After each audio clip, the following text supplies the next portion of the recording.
silence for the champions, for those who ain't going hard, a lifestyle. Never wait for nothing, gotta get it right now. I'm in the spotlight when they turn the lights down. Good morning, folks. First of all, hit me on my Twitter at TAE_wiggs. That's WIGGS. First of all, that's when we'll talk about the NBA Finals game last night. Let's talk about how the Miami Heat forced 18 turnovers on the San Antonio Spurs. It's unrare for a ball team like that, a veteran ball team in the San Antonio Spurs, to have that many turnovers in a game like that. You just can't win games like that if you don't get 18 turnovers. Well, let's talk about the first 2 seconds of the game, where the Spurs win the jump ball and Thiago Splitter gets the ball and throws the ball back to Tony Parker for a turnover. Like, you can't do that. You wait till your guards get over the hash mark. Then you give them the ball. Don't give them the ball that easy. Then Thiago Splitter gets substituted out like the first 43 seconds of the game. They bring in Gary Neal to go small. Because the Miami Heat was going a little small themselves. Had Mike Miller out there starting. I didn't like how Mike Miller was starting. I think UD should have been out there starting. Me, honestly, Udonis Haslam. LeBron James put up 33 points.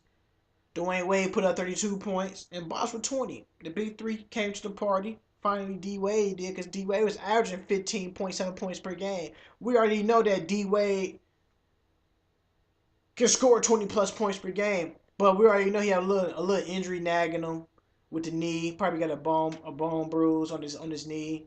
But he don't want to talk about the knee. The media keep asking him, D Wade, let's talk about your knee. Don't want to talk about it right now. He's got one thing on his mind. He want to hoist that Larry O'Brien trophy again. I don't like when Chris Bosh out there taking threes. He shouldn't be taking threes. He should just step in and hit the 15-footer. He's not a three-point shooter at all. He's not a three-point threat. They keep leaving him open. They dare him sometimes to shoot the three. He does. He's not successful at it. LeBron James got to just be just less passive and a little bit more aggressive. We know at times LeBron James can give you 30 and 20, 30 points or 20 points anytime you want to. But he's a game changer. He's a PTP type of player, primetime player. He's a go-getter. He's a man-child. He's all the things that you want from a star player. Sometimes I think he just lack that. Sometimes he's that everything gets to his mind. Sometimes you gotta just erase the mind and just going straight to animal mode. Just gotta just take over. Just take over. We know he has the beast mentality in him sometimes. Sometimes he don't play up to the beast mentality. I get it. He's more of a team player. You want to get a team sometimes involved, but sometimes when your team is not hitting, it's up to you to take them shots now, my fella. Tim Duncan, the double-double machine in the playoffs. You can't ask for much. He does whatever it takes for his team to win. The only thing that gives me about Tim Duncan, him and that backboard. Him and that backboard are like mutual friends. They talk on a daily basis. It's just kiss off the glass. It's almost like fine wine when he does it. He rarely misses the shot. If you he's a future Hall of Famer. We probably know he gonna be a first time ballot Hall of Famer. Probably right along with Jason Kidd to be a Zag. Tony Parker played lights out the first couple of games. Still is, but what he did yesterday, I think he had 12 or 14 points at halftime. Didn't score. He didn't do too much in the second half because Pop was resting that thigh for him because he got a thigh bruise or pulled hamstring. I'm sorry. They just have to find more ways to attack. We're looking for Ginobili. I think the last time I seen Ginobili, he was on the back of a milk carton, missing. We still waiting for that breakout game for Ginobili. But they say I'm a huge numbers guy. They said whoever wins game 3, 92.3% of the time wins the series.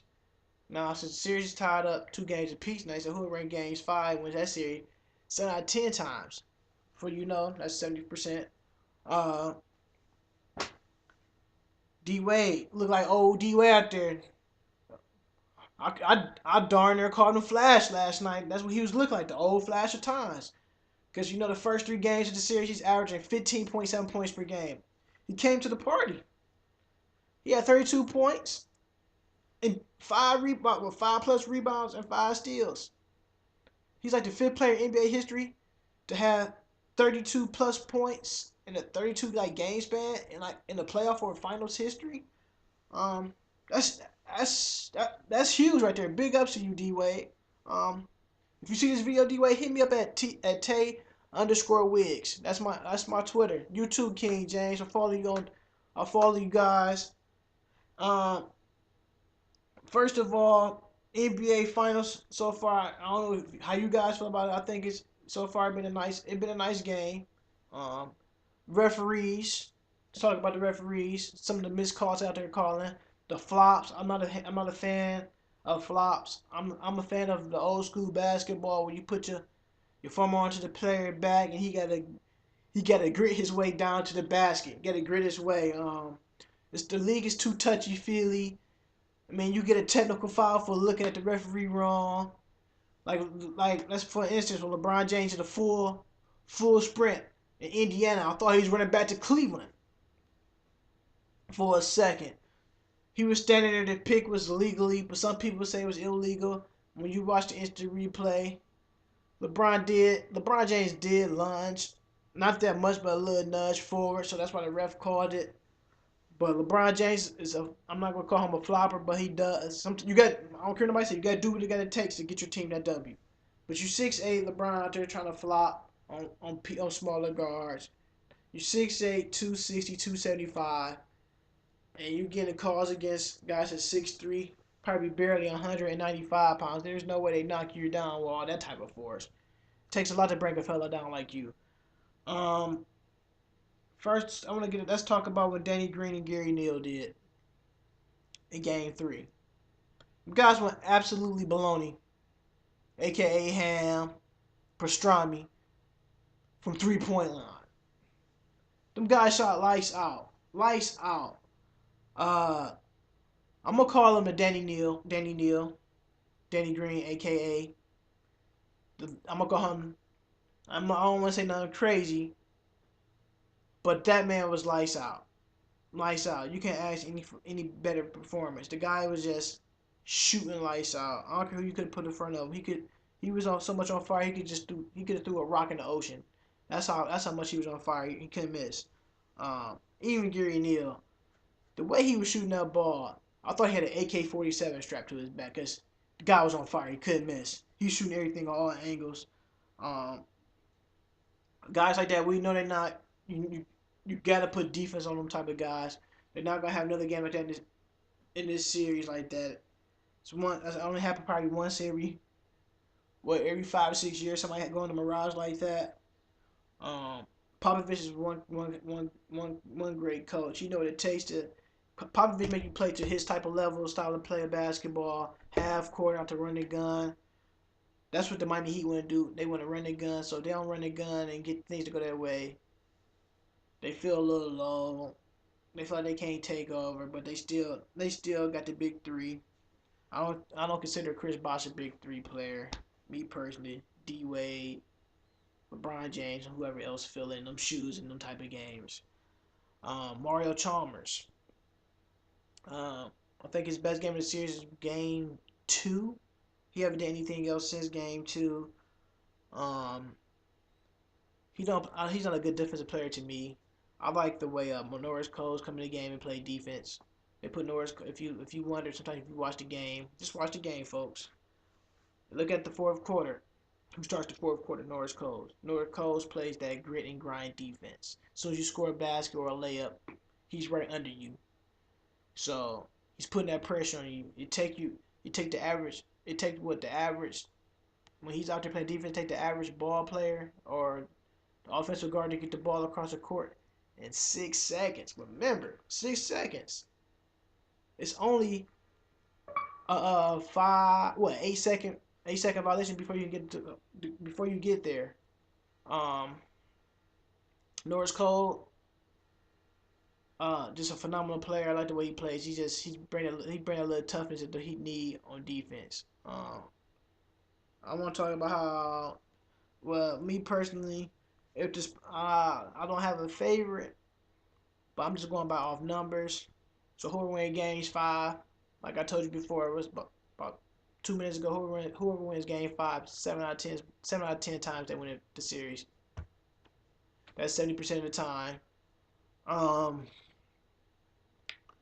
but if the Spurs do win Game 5 Sunday and goes to Miami, they might just close it out. What's that? If they play on Sunday, they might close that out Tuesday. Now, if the Miami Heat win Game 5 in San Antonio, I'm just saying, folks. Tuesday night, Tuesday night. This might be your new. These might be your new champions right here. The Miami Heat. But we already know that the fight that this team has, this team is not going anywhere. So, before this segment is over, I'm gonna let you know who I think will win the game because I'm probably gonna put the hat on my head. Somebody hate me, somebody like me. But I'm gonna just let you guys know who might just win the next game. Um, for the Game 5 changes, the San Antonio Spurs, first of all, they need less turnovers. They need a better sense of urgency from Thiago Splitter to get the ball in the basket. He needs to stop getting blocked by guys that's 6 feet and under. The block that Shane Battier had on him and Dwayne Wade was uncalled for. You right there in the basket. Throw it down. Go on with one hand. Throw it down with two hands. So you get two hands for it. Throw the ball down. Mike Miller is the X factor. It's the X factor. It's the X factor. I think Eric's supposed to just play James Jones a little bit more out there. He's a long guy. He's a nice defender. He can shoot a three as well. I think Pop should empty out the bench a little bit more. I think he should let T-Mac come out there early in the quarter two to catch a little rhythm instead of bring him out there in blowout time. And I think you give him a little confidence to come out there early first or early second quarter. Talk about a whole nother momentum changer. Got to hit the glass better. Miami got to hit the glass better if they want to win this game. A lot of miss easy shots, layups, 3-foot jumpers. You got to knock those down. We've seen them in the regular season. What you guys can do. We know you can attack the basket anytime you want. Chris Bosh shouldn't be out there, like I said. First of all, shouldn't be out there hitting 36-footers. He should be hitting a 15-footer. He's not physical enough. Tim Duncan has the whole front court on the Miami Heat on strings. Those his puppets. He can do whatever he wants.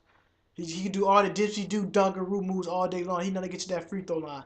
The way Tony Parker, like I said, split the defense and goes to the hole. Man, I'll call him the layup king or the layup musician. The stuff that he does when he gets to the rack, he breaks down the guards. They go through the small forwards. Now you're going through the center. There's no way I'm 7 feet tall. I'm letting a guy 6'2" or 6'3" or 6'1" come lay the ball up at me. I'm throwing the ball down your throat. Just don't. That's me personally, because I'm 5'6", 5'7", and I blocked and glassed a couple of guys. I can go back to where I played basketball back in the 8th grade, and where dude come down the fast break on the layup. I glassed him. I ain't gonna say who he was. He's a good friend of mine. No names, please. I glassed another guy in high school doing basketball tryouts, and they say he's a 6'6", 6'7". And I glassed him. Jim went crazy. Let me tell you, he didn't like that. So we are actually good friends as well too. So everybody I block are my friends. Just let you know, I did bring you to the block party. And in other words, like I said, I'm gonna let you guys know who's about to win this series. Not the series, but I'm gonna let you know who's gonna win Game 5. So let's do it. I'm about to put the hat on, and y'all let me know what y'all think. Which one you think I'm gonna pick? I'm gonna pick the Heat, Spurs, Heat, Spurs, Heat, Spurs. All right, all games aside, I am going with